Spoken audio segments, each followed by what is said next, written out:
Hello everyone, welcome to The Last Word. We are sponsored by OneFootball, who can keep you up to date with all of the stats on today's game. Newcastle have tons and tons and tons of opportunities, which you can see in the OneFootball app, but sadly didn't put anything away. I'm joined by 40, I'm joined by Johnny as well. You would have seen the watch along, thank you Steve. You would have seen the match reaction and you would have seen the score on the players, which were done live earlier on tonight. But this is The Last Word, so let's get cracking with it. So far, I'll come with the team news. Was Bruno going to make it? Was ASM going to make it? Sadly, none of them did. Yeah, again, pretty much the same team as Wednesday, right? Barring the centre-half changing around. It just shows, again, not to be like ultra negative, but again, it just shows like the depth that we have as a team, right? You know, if ASM's out, Bruno's out, the quality doesn't replace like for like. So again, we're going to this game against a Palace side that they're not on decent form, but at the same time, it's like, yeah, we're missing those heavy hitters, aren't we? Let's face it. We are. Just on the centre-backs, Johnny. He's rotated them this week. Who's first choice? Are we still yet to know? No, I think we know who our first choice centre-half pair was. I think the two that started today. Do you think Dan Burn's now been knocked down? Yeah, 100%. The good thing about Dan Burn, he's a bit more versatile and he can play left-back. 100%. I don't know about that. I still think we don't know yet. No. I think you've got the perfect partnership with in terms of the left-footed bottom and the right-footed share. In terms of Eddie Howe, how he likes to play. In terms of I can't knock Dan Burn out that quickly. No, I'm not that savage. I'm not saying Dan Burn's done anything wrong, but if the question was who? No. In straight away like that, just like you're just like that, just like with Nick Pope. 40. Oh, Nick Pope ushered in, get Dubravka out. I'm pleased you're back. Thank you. That's what I'm saying. Offer a difference of opinion. Let me finish. Let me elaborate. Okay, so Botman left-footed, Shaw right-footed. I'm not saying Burns had been poor. Because they have different feet that they can play with. Oh my God. Seriously. I played the two best centre halves and Dan Burn's not put a foot wrong. Tell me when. How do I say it? Dan Burn's done anything wrong. You're not letting I think it's 2 out of 3. Jesus, let me fucking finish the question. Let me finish answering the question, okay? Literally, Dan Burn has done nothing wrong. But Dan Burn, in my opinion, isn't as good as Sven Botman in that position. Is that a bad thing to say? Done wrong? No, that's what I'm saying. What? I haven't started yet, man. What's Sven Botman done wrong? Until he gets moved out, like in terms of position, it should be like based on merit, not just we signed for 35 million straight in. Until he does something wrong. I would tell you what I would do. I'll tell you what. I'll play Burn in the cells again. Who just played against Liverpool. They're also played really, really well. We've got two fresh centre halves as well that are on the bench. Botman and Cher. Fantastic. Lascelles is in Burn's pocket. Burn can stand. I think we all agree that Lascelles is fourth choice. It's a good option. If you like that squabble there, you know what to do, people. How are you? Put Burn in. You might get some more. You would have got some more earlier, actually. Joe Pedro is coming up because I'm going to let him have his say. I told you I was right. He was right. So Palace, obviously, they're strong out wide. We know that. Vieira's playing much better football than Udder Hodgson. But the game kicks off. And 40, it's all Newcastle has some very early chances. Isaac one is obviously the big one. Joe Linton at the back post with trick crosses. Almirón hits the post, but we should be putting these chances away. This is where we need to be clinical. You know what I mean? We spent, and I'm going to go straight to the Isaac chance. And the Joe Linton one, back post, left foot, maybe. Almirón, you guys already know what I feel about Almirón. Come on, he had a good game today. He had a good game, but again, there was times where he just rode running around. He tried to do the 1-2 with Isaac. I thought he was better than Fraser. Yeah, come on, the bar is low on that one. Come on, the bar is low. The bar is there for Fraser. In terms of height or ability? Well, both. Sorry, Fraser, but come on. You've not been putting in a standard shift that we're expecting. But again, let's go to the Isaac chance. Isaac chance should be bearing that. I said it before in the previous video before, like, he needs to be burying those chances. You can do the cute finishing. Has he got too much time? Is that the issue? No, not even that. Again, that's a very much a Jacob Murphy kind of finish. Not even finish, it's straight to the keeper. City, that one, yeah. Even Watford last season. But you just put your foot through it, or just bend it around and keep whatever. Do you know what I'm saying? Don't do the cute finish when it's 0-0. When it's 4-0 up, cool, try it. If it doesn't come off, it's all right. It's all right. We're already 4-0 up.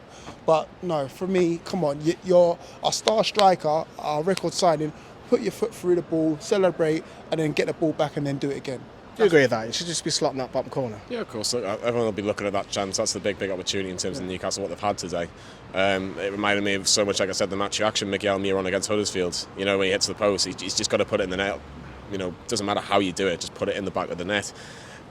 For me, it was just frustrating. I think, again, it would have relieved a lot of pressure on him as well. I know he's already scored at Anfield, but it relieves a lot of pressure on the whole team a little bit. Like, we've got that one goal, we can not relax a little bit, but we know we've got that safety net of the goal. But for me, I thought, apart from that chance, I know Miggy hit the post from a deflected shot, but we got to a certain stage on the pitch and we just ran out of ideas. We really, really did. I thought if Miggy had a right foot, we could have had a lot more creativity, because he could have had crosses in. There was Isaac waiting, there was Fraser waiting. He just doesn't have a right foot, and it's just so infuriating, because he should be doing better. He's a professional footballer with a right foot. If he had a right foot, he would be so much better, and we wouldn't be thinking, do Newcastle United need a right foot? He'd be dangerous. No, but I'm just saying, if he had that extra attacking wing, which we've been out for, and I know Newcastle have a strategic plan not to be screwed over in the market, which I completely agree with, but there's got to be other options where you go, right, we need that sort of position filled, because Jacob Murphy coming on to replace Miggy just doesn't fill with any confidence.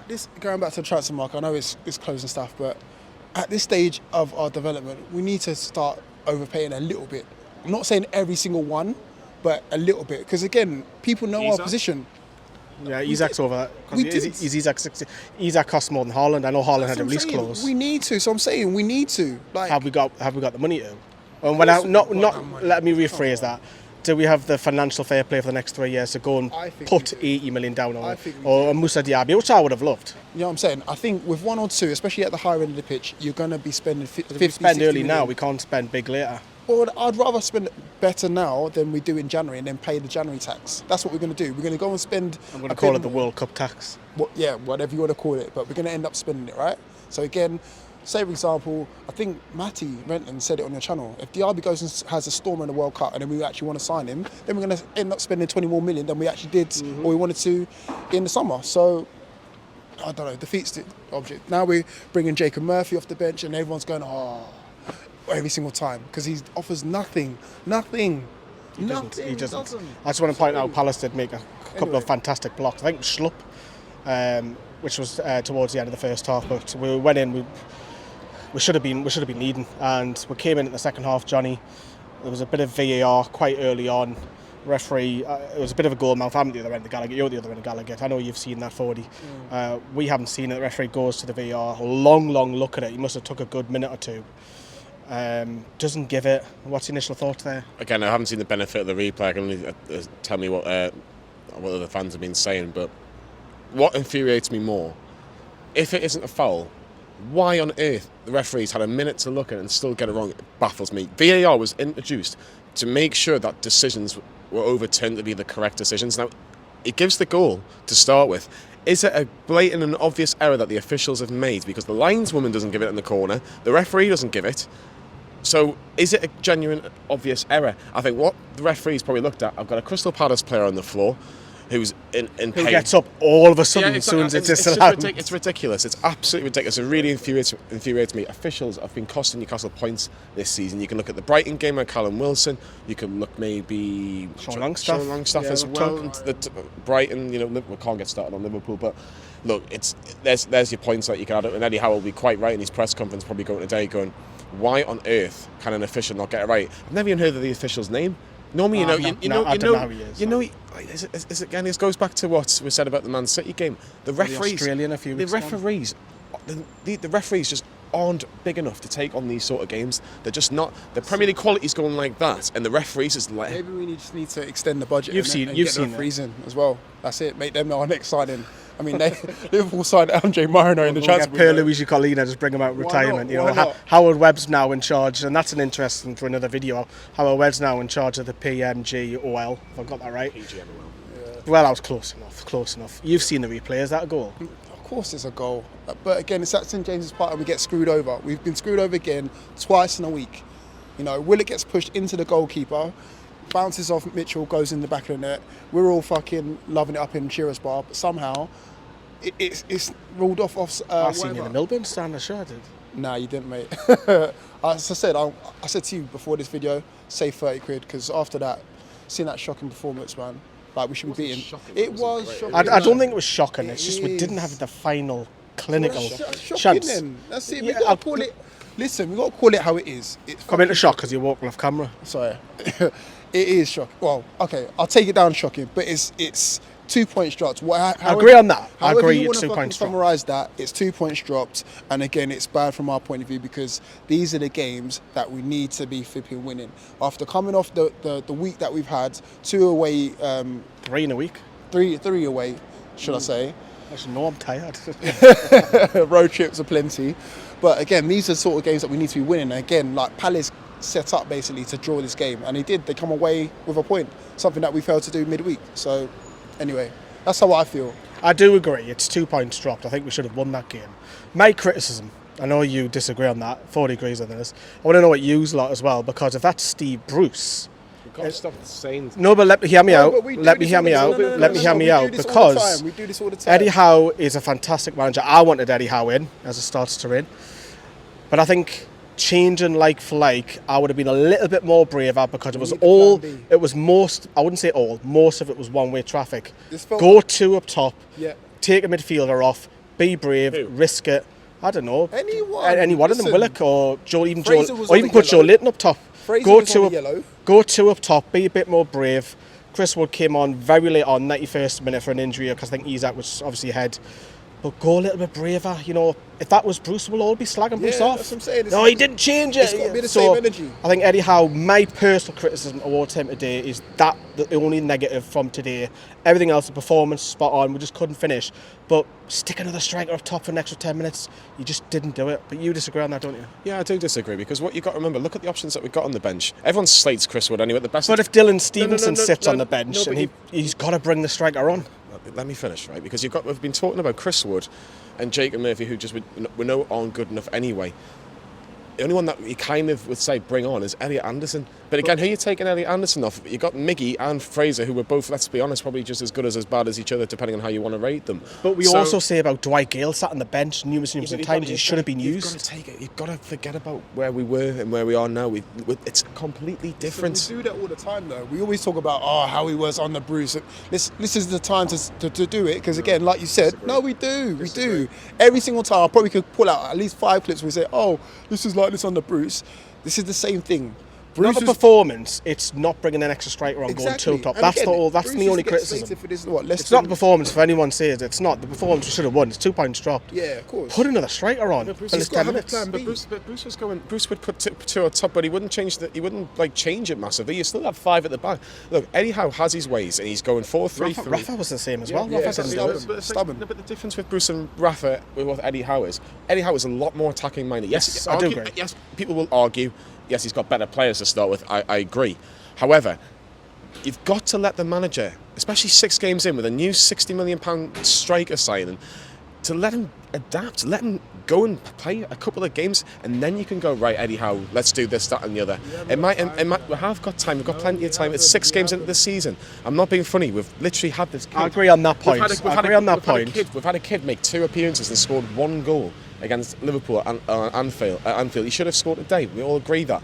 But you've got to let Eddie Howe go, right, this is what we need to do. There's no Bruno, there's no Maxi, there's no Callum Wilson. If Callum Wilson's on the bench, fair enough. 100% I'll argue that. But not today, not in my opinion. Interesting. Please let us know. I think that he's missed a trick there by not bringing on the striker and going 2 up top, because that's a game for winning for me. But here is the manager. This is what Eddie Howe said about the performance today. Perfectly good goal in my opinion, purely from the fact that Joe Willock's pushed in the back by a Crystal Palace player before his collision with the goalkeeper. I don't know what Joe's supposed to do in that moment, and for me the goal should have stood. I think that's the most pleasing thing from today. Those quality players, as you say, Bruno, Alan, Callum, huge players for us, John Joe, massive individuals. And yes, we have missed them, but the lads have given everything in their absence, and you can still see the quality of our football at times. So when those guys come back, I think we'll be a lot stronger. But football has a way, I believe, over time of paying you back and evening itself out. I think certainly we're disappointed this week with how the late goal at Anfield and today, but we live to fight another day. So that was Eddie Howe. So we've calmed down. Transfer window has slammed shut. Foley says I hung them out to dry with a video the week. But you were right, because I was getting stick as well about João Pedro. You were said we should not be going for championship players. Are you thankful that didn't happen now? Yeah, of course. I mean, look, we signed Isaac, scores midweek, should have scored today. Again, this is the sort of pedigree that we need to be going to in terms of rivaling Wilson. Now, when Wilson's out injured, which he is, we've got Isak to fill in. And again, it doesn't feel too much of a drop-off. Again, if Wilson was out and we was bringing João Pedro to lead the line, would it feel I'm with you on drop-off? Come on, it makes sense, people. I know I didn't even check the comment section, but I just knew it would have been negative. The way that you titled that video as well, I just knew it would have been negative. But at the same time, it made sense. You didn't want to, side with me, but at the same time, I want the best for this club as much as you do watching at home. So again, in terms of signing Isak, superb. We didn't know we had that 60 million to spend. And again, I was just looking at it as, okay, we've got 25 million. Are we going to see another Chris Woods? And again, thankfully we didn't sign Pedro. Yes, Watford, you've got your guy. Hope he does well in the Championship. We're in a league above. This is what we need to be worrying about. And we've got Isak, looks hot property, looks like he can do the business. And yeah, we've made the right decision overall. I agree. I wouldn't have signed Pedro. But Johnny, you can have the final say on the whole transfer window because I did the deadline show live. Go have a look at it. Nick Pope, Matty Target, which we both agree should have signed. A couple of people on the channel didn't. This guy didn't either. I think you're wrong on that one. Sven Botman, big money. And then obviously Alexander Isak as well. Good window. Yeah, it's a strong window. Like I say, I think a lot of Newcastle fans said exactly the same thing. Just needed a right-sided winger, attacking minded, and there was options out there. Look, João Pedro wasn't my first choice. If he came in, would I have been disappointed? No, but I think I heard like Lucas Moura, Christian Pulisic. There were names. Give credit to Newcastle and the business that they've done.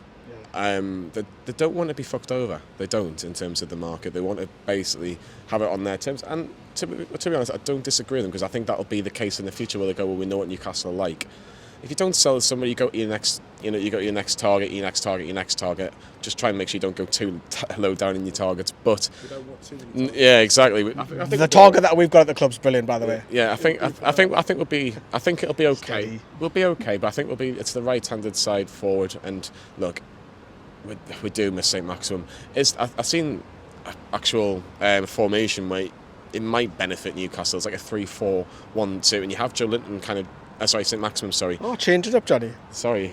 Oh, have we got him already? No, but not. It's with. Give Eddie Howe. No, listen. It's with Callum Wilson. It's with Callum Wilson in the team. It's with Bruno Guimaraes in the team. It's got Alan Saint-Maximin in the team. I didn't say you talk about 3-4-1-2. Listen, I was talking about change it up though. Change it up. But no, don't change it because it's Eddie Howe. Don't change it. All right, carry on. Come on, Do you know this team then? Do you know this 3-4-1-2 formation? Let you finish. Let you finish. Oh, good man. But and if you like that squabbler, you know what to do. Hit that like button. No, but the thing is, it's just give the guy a bit of time, man. Jesus. But look, we'll see what happens. But on the whole, in terms of the transfer, I'm really, really happy with everything. I think we'll all agree is that we've just battered a team and we didn't win it. We're all disappointed. I think we can all agree on that, and that's how far. Again, we talk about small steps and big steps that Eddie Howe has done. We came away from Anfield disappointed, and again we talk about the steps that Eddie Howe has done especially last 9 to 10 months. Newcastle come away, battered a Crystal Palace side. We couldn't finish. I wouldn't go as far as battered. I think look at the One Football stats. There you go. Look at the stats. Sorry, John, I'm standing on you. Have a look at the One Football stats. You see that Newcastle. Tons and tons of shots, just couldn't finish. But let us know what you think. Is Johnny right? Is 40 right? Am I right? Can I just add, I know it's obviously not about the match, but all our thoughts and prayers go out to Beth's family because just received some really, really bad news in the last 24, 48 hours. People on the channel know that we're on about. So if you could, I know it's just said bits and pieces. She's put it public now. Yeah, she's made it public on I think our Facebook and our Twitter. So if you give Beth some love in the comments, because obviously it's been a very, very difficult week. But again, all our thoughts are with Beth's family at this very difficult time. Yeah, well said. Beth's come out and put it public. So if you don't know what we're chatting about, have a look at Beth's profile on Twitter. You'll see the graphic on screen. So go over and head her. Just some well wishes, please do, because just had some horrific news recently. So shout out and much love to you, Beth, and all your family. Well, we're going to love you and leave you if you're from St James's Park. Smash that like, everyone. Take care. Bye bye.